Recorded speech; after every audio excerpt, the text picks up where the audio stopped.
Audiolibros Yourbook presenta Existió otra humanidad. Un libro de Juan José Benítez. Narración a cargo de Jorge. Capítulo 9. Un testimonio desconcertante. Pájaros mecánicos y reptiles voladores, tripulados. Pienso yo que cualquiera que pudiera contemplar aquellos hemisferios terrestres de hace millones de años, grabados en dos enormes piedras, se haría la misma pregunta. ¿Cómo llegó a conocer aquella remota humanidad las formas y contornos de los continentes? Pero antes de pasar a la apasionante serie de los pájaros mecánicos, pieza fundamental para descifrar el misterio del trazado de estos mapas, he querido detenerme primero en otros famosos y revolucionarios mapas de los continentes del planeta. Unos mapas que en estos momentos ratifican de forma decisiva esa convicción de Javier Cabrera sobre la existencia de otras humanidades que, desde hace millones de años, han venido sucediéndose en la historia real del planeta, los mapas de Piri Reis. Louis Pauwels y Jack Bergier los denominan los mapas imposibles. He aquí, en síntesis, la asombrosa realidad de estos documentos. Los mapas llamados hoy de Piri Reis fueron desempolvados y hasta cierto punto descubiertos el 9 de noviembre de 1929, cuando el director de los Museos Nacionales Turcos,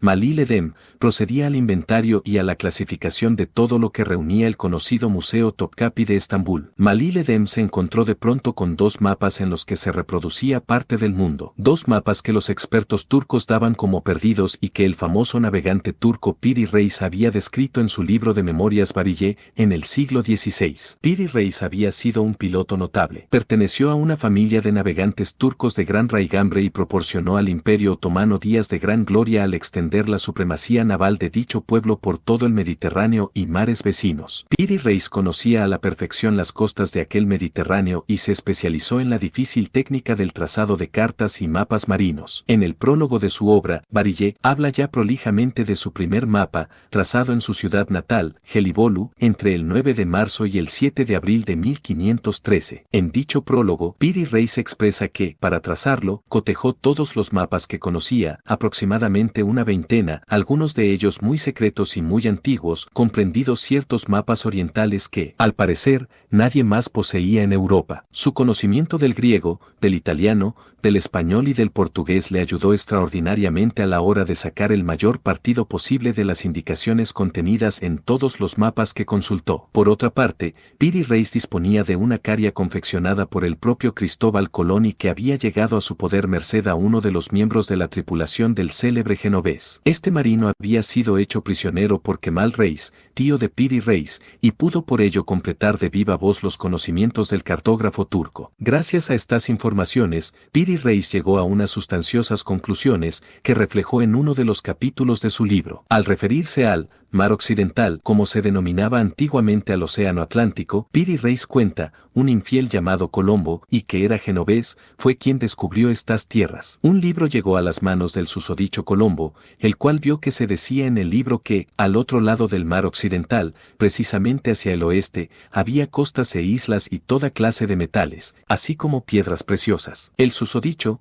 después de estudiar largamente el libro, fue a suplicar, uno tras otro, a todos los notables de Génova, diciéndoles, dadme 2 barcos para ir allá y descubrir esas tierras. Ellos le respondieron, oh, hombre vano, ¿cómo puede encontrarse un límite al mar occidental? Este se pierde en la niebla y en la noche. El susodicho Colombo vio que nada sacaría de los genoveses y se apresuró a ir al encuentro del rey de España, para contarle detalladamente la historia. Le respondieron lo mismo que en Génova, pero suplicó durante tanto tiempo a los españoles, que su rey acabó por darle 2 barcos, muy bien pertrechados, y le dijo, oh, Colombo, si sucede lo que tú dices, te haré rapudán de aquel país. Dicho lo cual, el rey envió a Colombo al mar occidental. Aquel libro que encontraría Cristóbal Colón data según figura en la obra de Piri Reis de la época Alejandro Magno. Según esto, existía ya, mucho antes que Cristóbal Colón desembarcara en América, un conocimiento de dicho lugar. Pero las sorpresas no terminan ahí, porque, entre los 215 mapas que Piri Reis incluyó en su libro, había varios que, 4 siglos después, iban a conmocionar al mundo. En realidad, Solo se poseen fragmentos de estos mapas, pero en ellos figura la totalidad del Atlántico y sus costas americanas, europeas, africanas, árticas y antárticas. Aparecen trazados sobre pergamino de color, iluminados y enriquecidos con numerosas ilustraciones los retratos de los soberanos de Portugal,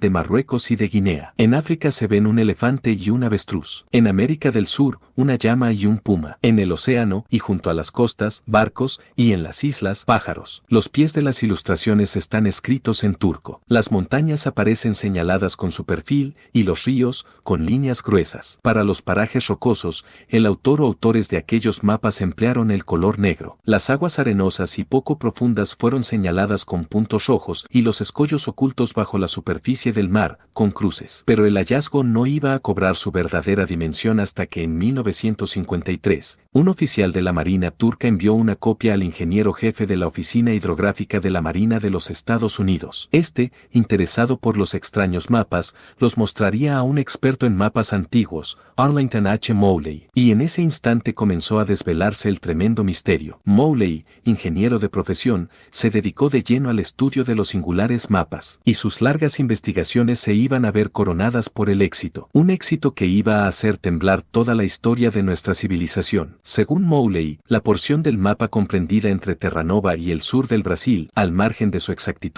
verdaderamente asombrosa para aquella época, no planteó demasiados problemas a la hora de descifrarla. En lo que respecta al norte y sur del mapa, y una vez traducidas las indicaciones al lenguaje cartográfico moderno, Mowley comprendió que Piri Reis había trazado las costas de la Antártida. Pero eso no era todo. Mowley observó que tanto Groenlandia como el continente antártico habían sido dibujados antes de la glaciación de los polos. Aquel revolucionario e inquietante descubrimiento fue defendido con gran vigor y no menos valor por el ingeniero y traductor de los mapas de Piri Reis en la Universidad de Georgetown. La Groenlandia que Piri Reis llevó a los mapas, afirmó Mowley, correspondía a las líneas de relieve descubiertas por las expediciones polares francesas. En cuanto a la costa que prolonga en gran manera la de América del Sur, no se trataba de otra cosa que la de la Antártida. Mowley trabajó intensamente en el hallazgo. Siguió milímetro a milímetro el mapa, comparándolo constantemente con las cartas modernas. Los resultados fueron tan sorprendentes como criticados. El ingeniero descubrió, por ejemplo, que las islas indicadas por Piri Reis frente a las costas coinciden con los que parecen ser picos montañosos subglaciales descubiertos por la expedición antártica noruego-británica en la Tierra de la Reina Maud y cuyo trazado fue publicado en el Geographic Journal de junio de 1954. Sin embargo,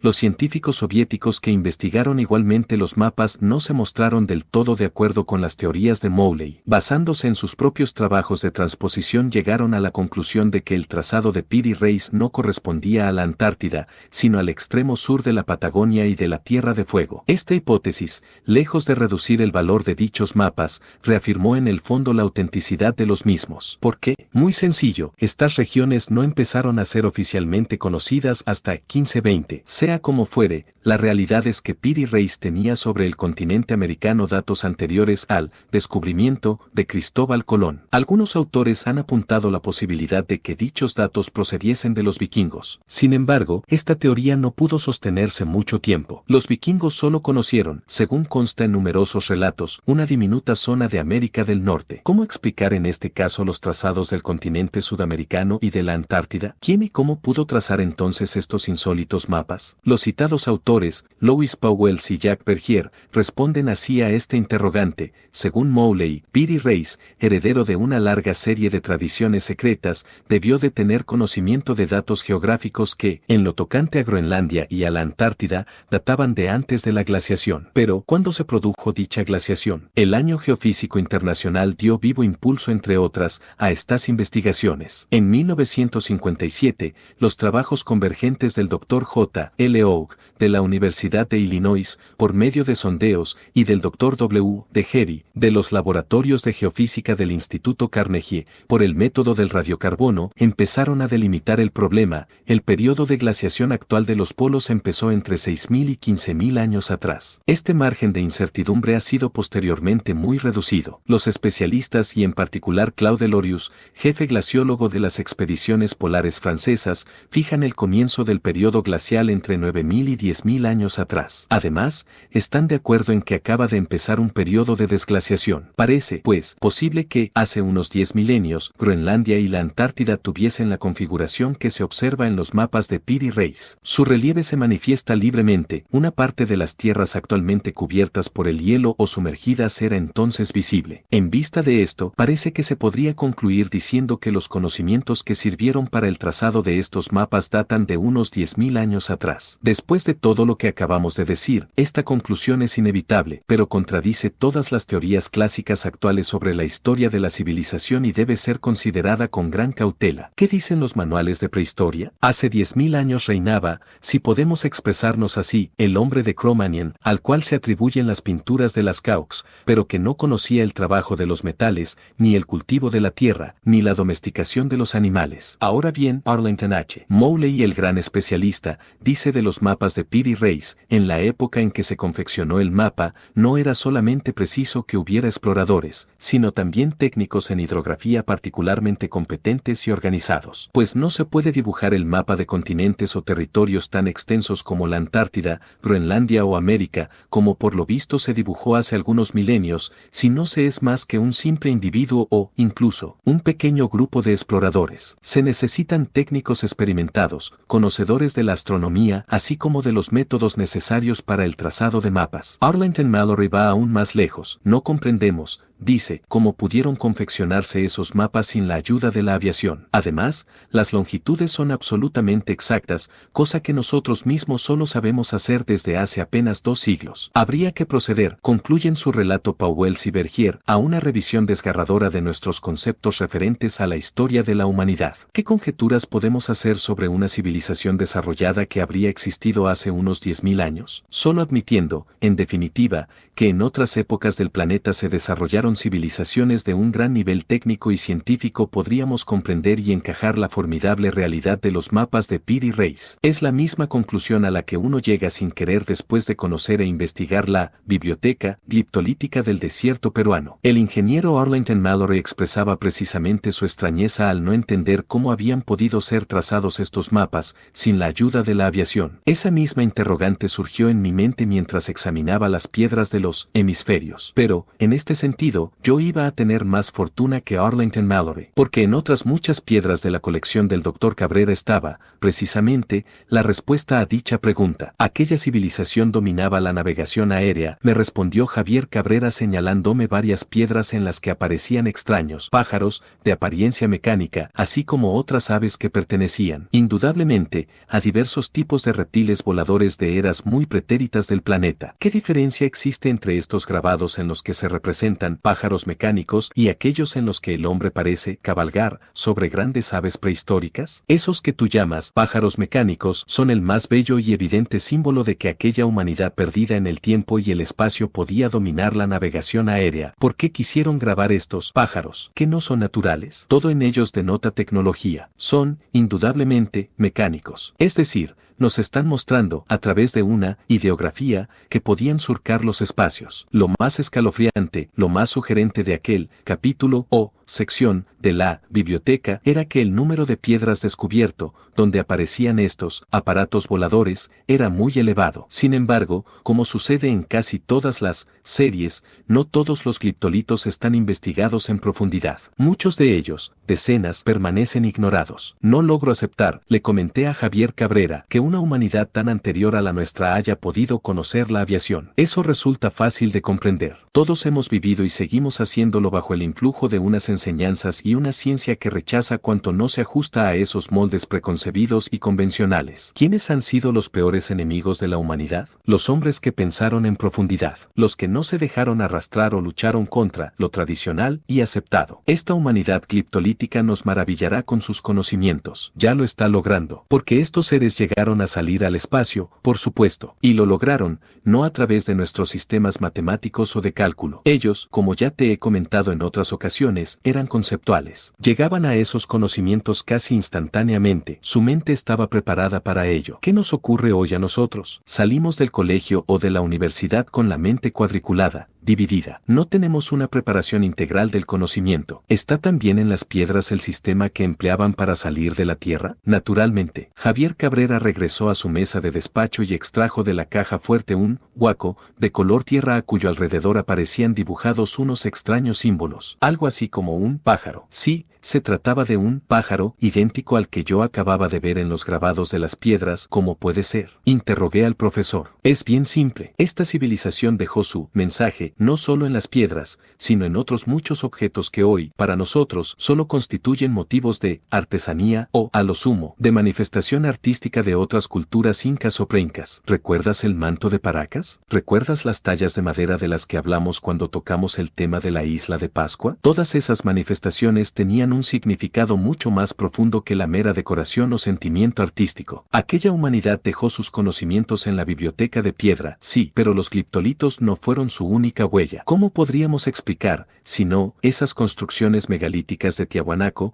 de Sacsayhuamán, del mismo Machu Picchu, de la Gran Pirámide de Keops, de los gigantes de Pascua, etc.? La humanidad gliptolítica dominó la totalidad del planeta. Sus restos, por tanto, se extienden por doquier. Lo que ocurre es que no queremos reconocerlo, no queremos abrir los ojos. Tampoco debemos olvidar que entre aquella humanidad prehistórica y nuestro filum han podido existir otras civilizaciones que quizá alcanzaron elevadas metas en los distintos campos del conocimiento, y su huella se ha mezclado también con la de aquel hombre gliptolítico. Cabrera guardó silencio unos instantes y me mostró aquella pequeña vasija de barro. La hizo girar lentamente sobre la mesa y señaló: este huaco nos está mostrando también el sistema que utilizaban para salir al espacio. Estos seres lograron vencer la fuerza de la gravedad, y sus máquinas voladoras escapaban a la atracción terrestre sin necesidad de esas potentes cargas de combustible que hoy exigen nuestros cohetes portadores. La humanidad gliptolítica anulaba la gravedad y era el planeta el que realmente abandonaba a la nave, no al revés, tal y como sucede en la actualidad con nuestros vuelos espaciales. Al producirse esa anulación de la gravedad, los aparatos voladores de aquella humanidad eran prácticamente catapultados al exterior a una velocidad equivalente a la que lleva nuestro mundo en su viaje a través del cosmos, 29.6 kilómetros por segundo. Esa velocidad de escape era más que suficiente para situarse en órbita terrestre o para seguir rumbo a otros astros de la galaxia. En la actualidad se ha calculado en 11.2 kilómetros por segundo la velocidad mínima para que un cohete pueda escapar del campo gravitatorio terrestre. Esta velocidad es llamado también de escape o fuga, para vencer la fuerza de la gravedad, tal y como he descifrado en los gliptolitos y en este espléndido huaco. Aquella civilización usaba de la fuerza electromagnética que captaba del exterior de la Tierra a través de las pirámides. ¿Comprendes ahora cómo pudieron trazar los hemisferios de la Tierra? Era sencillo. Sus pájaros mecánicos, sus avanzadísimas astronaves, podían elevarse sobre los continentes y abandonar, incluso, el planeta. Quizá en este capítulo de la biblioteca, más que en ningún otro, resulta vital el examen de los grabados y altorrelieves de las piedras de Ica. Y de nuevo volví a situarme frente a aquel bellísimo labrado donde se nos mostraba un gran pájaro mecánico,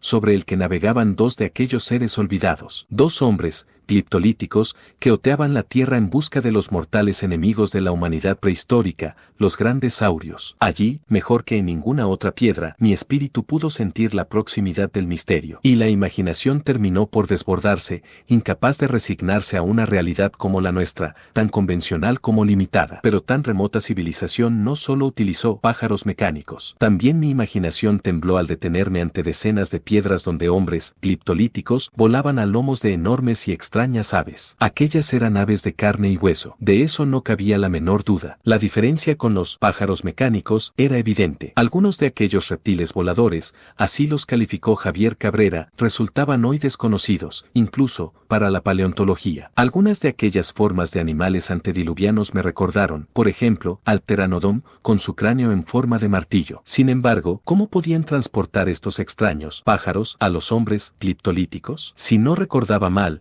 y a pesar de sus 9 metros de envergadura, estos reptiles voladores, como en toda la familia de los pterosaurios, apenas si podían remontar el vuelo. Ni los músculos de sus alas ni las débiles patas traseras eran capaces de levantarse del suelo. La paleontología asegura que debió vivir posiblemente en los acantilados, donde las corrientes de aire le ayudarían a elevarse. Cuando le planteé este dilema a Javier Cabrera, me respondió: muchos de estos animales prehistóricos están sin clasificar. Lo ignoramos todo de ellos. No podríamos pronunciarnos sobre sus posibilidades para transportar a los seres de aquella humanidad gravedad sobre los aires. Hoy, nuestra civilización aprovecha y se ha servido hasta la saciedad de los grandes paquidermos, de los camellos y dromedarios y hasta de los delfines. ¿Por qué no pudieron hacer lo mismo los hombres de entonces con los animales que resultaban dóciles o fáciles de domesticar? Hoy no tenemos posibilidad de comprobarlo porque carecemos de grandes reptiles voladores o, simplemente, de aves de las dimensiones de aquellas. Pero, ¿qué habría ocurrido si los hubiéramos tenido? ¿No los hubiéramos utilizado? El planteamiento del médico e investigador de la Biblioteca Lítica de Ica no carecía de base. Además, ¿qué significaban sino aquellas piedras grabadas donde parecían representarse escenas de luchas, de exploración, de caza y hasta de observación de cometas? Por indicación de Cabrera, y en una de mis visitas a la capital peruana, visité el Museo Aeronáutico. Allí, el director del mismo, el ya mencionado coronel Omar Chioino, me mostró amablemente lo que en realidad constituye la más insólita y remota manifestación de la navegación aérea, si es que se me permite esta expresión.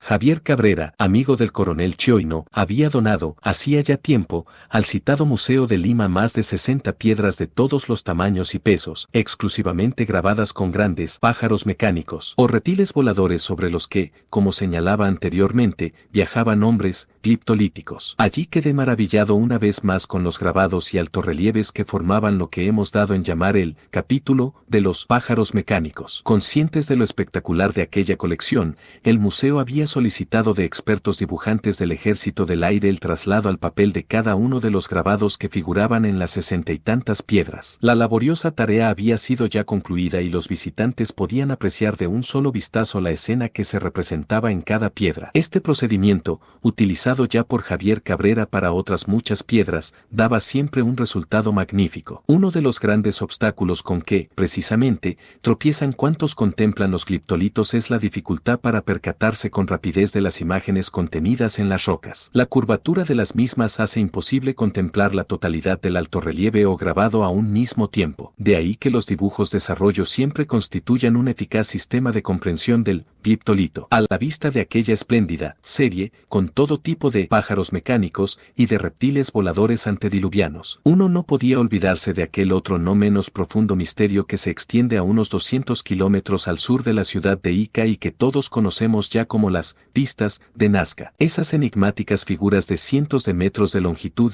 incluso, hasta kilómetros, que nos han recordado siempre las pistas de despegue y aterrizaje de nuestros aeropuertos. ¿Qué relación podía tener la biblioteca, encontrada en el desierto de Ocucaje con la pampa donde se entrecruzan gigantescos dibujos de una araña, un mono, pájaros, figuras geométricas y un sinfín de líneas rectas? Javier Cabrera conocía el secreto, lo había descifrado a través de las piedras grabadas. No cabía duda, por tanto, de que existía una vinculación directa entre los seres que grabaron la biblioteca lítica y los que dejaron impresas en la pampa nazqueña aquellas misteriosas huellas. ¿Y cuál era esa vinculación? Se trataba de los mismos hombres gliptolíticos, me comentó Cabrera cuando comenzamos a conversar sobre tan apasionante tema. Yo he descubierto en estas piedras la explicación de las figuras y pistas de Nazca. Están acá. Ardía en deseos de conocer esa explicación. Como te comenté antes, esta humanidad logró anular la gravedad, procurándose así un inmejorable sistema de salida al espacio. Un sistema que ni siquiera nuestros científicos han conseguido aún. Nazca, con su pampa,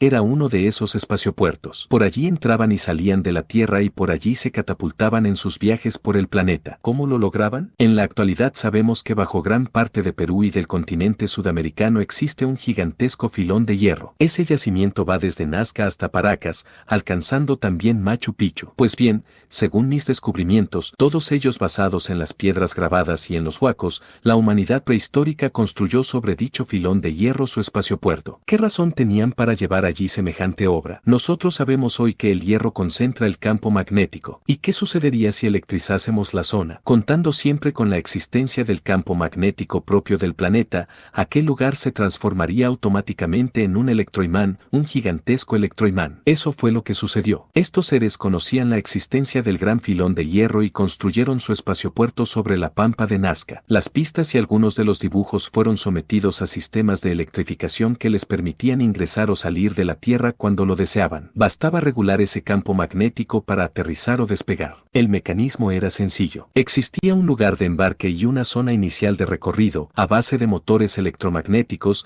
que concluía en una caída libre, aprovechando el desnivel del terreno. En un tercer tramo, las naves eran aceleradas mediante un cojín magnético y los motores lineales. Por último, en una plataforma angulable se llevaba a cabo la deflexión, incrementando la velocidad. Una mañana tórrida me decidí a comprobar por mí mismo la magnificencia de aquellas figuras y pistas de la pampa de Nazca. Después de casi 200 kilómetros por la carretera panamericana, logré divisar el Valle del Ingenio. Allí, y sobre un lienzo de tierra arenosa y sembrada de guijarros marrones y negros, se extendían 50 kilómetros de misterio. Allí, después de caminar durante horas sobre la pampa, me senté a esperar el crepúsculo. Un crepúsculo que se produciría con la misma pureza y color durante millones de años. Allí, en fin, comprendí con desolación que nuestro pasado es algo tan oscuro como nuestro futuro. ¿Qué representaban en verdad aquellas simétricas, atormentadoramente simétricas, figuras de cientos de metros, de kilómetros, que se perdían en el horizonte? Mis pensamientos estaban confundidos. Recordaba las palabras de Javier Cabrera, y mis dudas parecían crecer. Si aquello había sido un espaciopuerto en el pasado, ¿qué había sido de tanta grandeza? Recuerdo bien cómo mi confusión se vio mezclada con la impaciencia cuando, al principio, al comenzar a caminar por la achicharrada pampa de Nazca, las famosas pistas y figuras parecían haberse difuminado. Tardé horas en comprender. Era imposible percatarse desde allí abajo de la presencia de las líneas. El guía me advirtió: es preciso subir en avión para divisar las figuras en toda su dimensión. Pero antes de seguir los consejos del nazqueño me aproximé a un pequeño cerro de no más de 15 metros de altura. Al llegar a lo más alto del peñasco comprobé asombrado que había estado caminando durante horas sobre las mismas líneas que forman los dibujos gigantes. Pero yo no lo había notado desde el suelo. Un total de 50 líneas rectas nacían de aquella roca y se perdían en todas direcciones, rumbo al horizonte. Sentí una curiosidad infinita, y casi de un salto me situé sobre una de aquellas líneas que arrancaban del peñasco. La examiné con detenimiento. Recogí tierra y algunos pequeños guijarros. En realidad, nada parecía distinto. Solo un detalle me llamó poderosamente la atención. Regresé nuevamente a lo alto del cerro a fin de percatarme, y comprobé que mis deducciones eran acertadas. La pampa, como comentaba anteriormente, se encontraba cubierta casi por completo de guijarros de pequeño y mediano tamaño. Sin embargo, ninguna de las líneas presentaba el mismo número de guijarros que el resto de la pampa. Era como si un chorro gigantesco de aire a presión hubiera ido apartando del trazado de cada figura los miles o millones de guijarros negros y parduzcos que en buena lógica deberían cubrir también las figuras y las pistas. ¿Cómo podían haber desaparecido tantos miles de piedras de cada una de las superficies que formaban las anchas rayas? Al regresar a Ica comenté con Cabrera este hecho y la circunstancia de que las figuras no hubieran sido borradas en tantos siglos, a pesar de que aquellas llanuras fueron hasta hace muy pocos años paso obligado de grandes manadas de mulas y caballos. El profesor fue directo al grano. Aquella humanidad nos dejó con estas figuras de Nazca la infraestructura, el esquema, de toda una tecnología. Esas figuras, como en el caso del Mononos, están revelando el mecanismo que impulsaba a una nave a salir de la Tierra. Sin embargo, no todos los estudiosos y científicos de la pampa de Nazca opinan como el profesor Cabrera. María Reiche, la llamada bruja del desierto, que lleva más de 30 años estudiando las pistas y figuras, asegura que aquella formidable obra pudiera ser un calendario astronómico, el más grande y ambicioso de cuantos ha construido el ser humano, y defiende su teoría basándose en el hecho de que la civilización que trazó las líneas, por supuesto desde tierra y valiéndose de cuerdas, estaba profundamente interesada en conocer con exactitud la entrada y salida de las distintas estaciones del año. Esto, opina la alemana, era vital para sus cosechas. Pero la hipótesis de María Reiche, aunque, en efecto, el Sol coincide en su caso con algunas de las rayas, no es suficiente para sostener ese cúmulo de enigmáticas y gigantescas figuras. Para Javier Cabrera, sin embargo, el misterio dispone tiempo que está resuelto, y lo está porque él pone del valiosísimo documento que representan 11.000 piedras grabadas por la misma humanidad que, al parecer, construyó las pistas de la pampa. Si uno estudia al hombre prehistórico con el criterio convencional o tradicional de la arqueología, añadió el investigador, jamás encontrará nada de valor. Con estas figuras de la pampa nazqueña sucede lo lo mismo. Hay que ser demasiado ingenuo o ignorante para pensar que un dibujo tan complicado podía ser obra de un hombre prehistórico. Y, ya ves, sin embargo,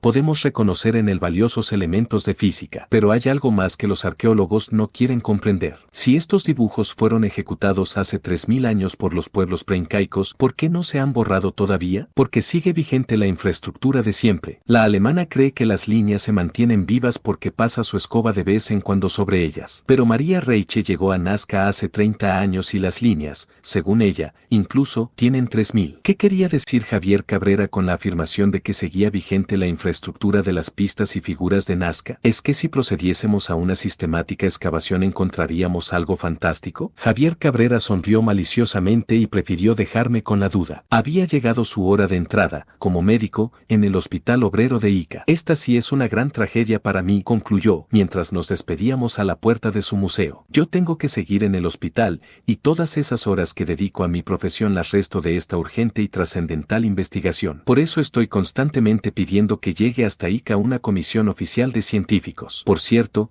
le pregunté en el último instante, ¿sabe María Reiche que las pistas y figuras de Nazca están en las piedras grabadas de Ica? Por supuesto que lo sabe. Por eso sus ataques son más furibundos. Pero lo importante, de cara a la opinión mundial, es aportar pruebas. Y yo las estoy mostrando. De eso no había la menor duda. Cabrera me había dejado sin aliento después de mostrarme la más sensacional y remota colección de pájaros mecánicos del mundo. Pájaros mecánicos de hace millones de años. Algunos días después de aquella última charla, Javier Cabrera pondría ante mis ojos otras piedras que completaban el fascinante capítulo de la gran catástrofe y de la posterior huida del planeta por parte de algunas minorías.